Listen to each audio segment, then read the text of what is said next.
March 4th, 2026. The Strait of Hormuz is closed.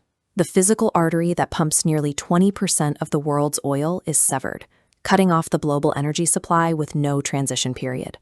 11 million barrels of daily supply disappear. The price responds with a 120% spike, eclipsing every historical shock in the records of the IEA. Market interventions fail. Diplomatic cables fail. The crisis is a physical vacuum. There is no surplus to release, no exporter to negotiate with. The oil is simply gone. The 20th century logic of energy security, built on securing international shipping lanes, is useless against a total blockade. The system was designed to manage fluctuations, not a sudden, permanent removal of supply.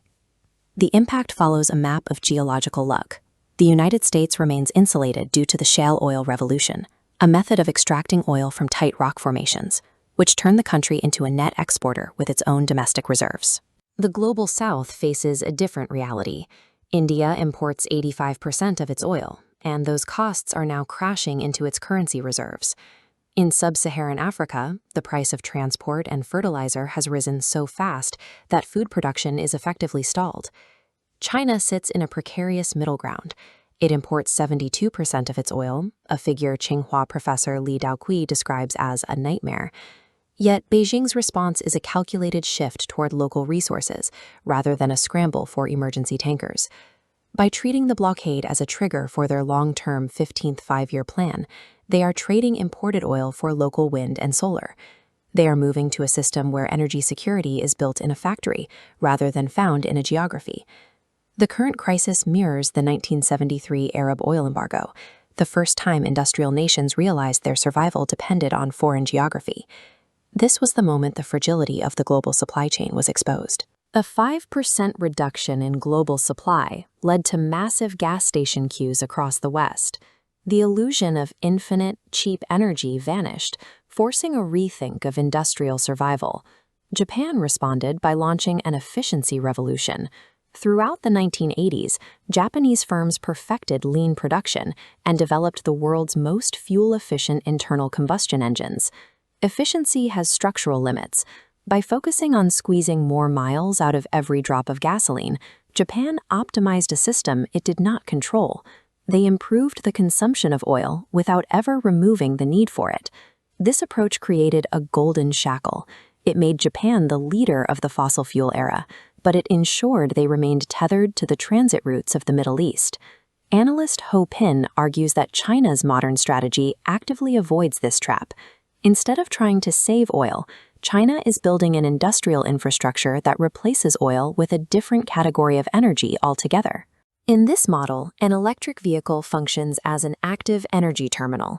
It is a mobile battery that stores power when supply is high and feeds it back into the grid when the sun goes down or the wind drops. These active terminals are connected by an ultra-high voltage, or UHV, grid. UHV is a specialized transmission technology that moves electricity across thousands of miles with minimal loss. It allows a desert solar farm to power a distant industrial hub. This infrastructure shifts the definition of energy from a resource that is extracted to a product that is manufactured. Solar panels and battery banks are industrial outputs, not geological accidents. Moving from extraction to manufacturing neutralizes the choke point.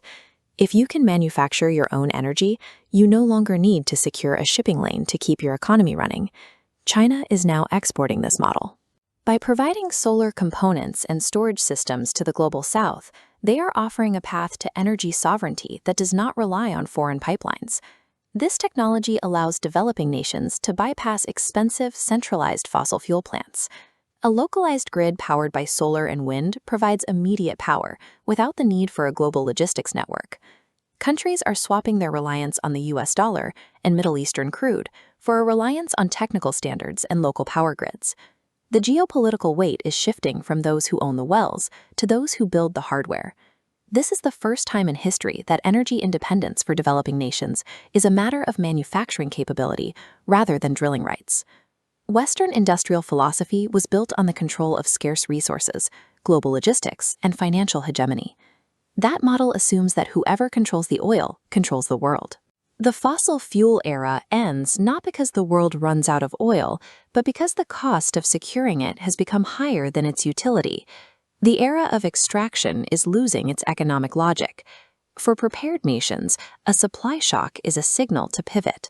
A catastrophic shortage is the alarm clock that marks the transition from a world of geological luck to a world of industrial manufacturing.